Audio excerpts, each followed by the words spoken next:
Hi, my name is Lauren Hopkins. I volunteered in La Ceiba, Honduras from May 23rd, 2016 to May 30th, 2016 in the dental clinic. The local broader view coordinator and support provided in the country was excellent. Raphael was very accommodating and made sure we felt safe and comfortable at all times.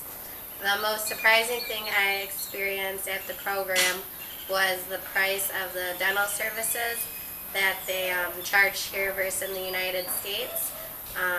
Although it was a government-based clinic that we worked in, the extractions and cleanings were only about $2 US. And then my biggest surprise at the place we stayed at was how lunch was their biggest meal here, and dinner is much smaller. In the United States, at least where I stay, is the opposite. And then about the country, the amount of poverty, and I just found very sad, and that was pretty surprising. The most difficult things I experienced at the clinic, I honestly really didn't have any. I loved the dental clinic we worked in, and the doctors and patients were all super friendly and welcoming. At the stay, the first night we sleeping was very hard because of the heat. We kept waking up because I wasn't used to it, but it was just something to get used to. And then the country, hardest for me is I don't speak much Spanish, so communicating was a little bit hard at times, but it wasn't too bad. Any tips for future volunteers? Clothing, I would say just bring a cooling towel if you have one. Dress lightly, but also bring bug spray for the mosquitoes. Donations-wise, if you have gauze, gloves, masks, gowns, and stuff like that, and because the weather's super hot, so also I'd say to bring a water bottle. And some other things volunteers should know: prepare to sweat, because it was so hot so many days, just walking outside a lot, you do a lot of that, so just something to get used to.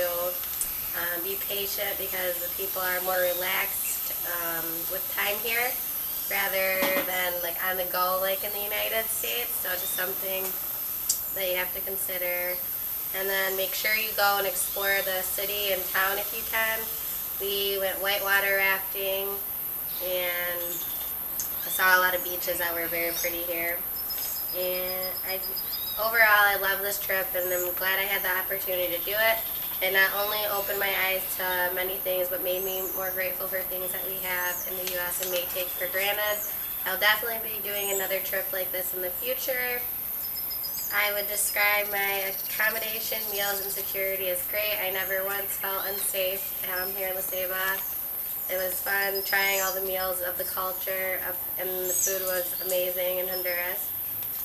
My favorite memory of this trip was when we went up to the mountains and worked in an old building. The building was filled with a bunch of patients, filled up the whole room waiting to have cleanings and extractions done. So it was just nice to be able to help tons of people, as many as we could in the time we were given. And about the country, my favorite thing I would say would be whitewater rafting down the Cangreal River, I think is how you say it. It was very beautiful. And then the broader view support prior to traveling was very good. Any questions or concerns I had were answered. The website, I felt like gave a lot of good information, but I got most of my questions and concerns answered by just calling and speaking directly with someone or by email. And I am willing to speak to other potential broader view volunteers. And I found out about a broader view by just researching volunteer projects on Google, and I was debating between a few, but I ended up going with the broader view because I really want to go to Honduras. Thank you, Lauren, for volunteering with the Broader View Honduras. Have a safe trip home, and we hope to see you back very soon. Thank you.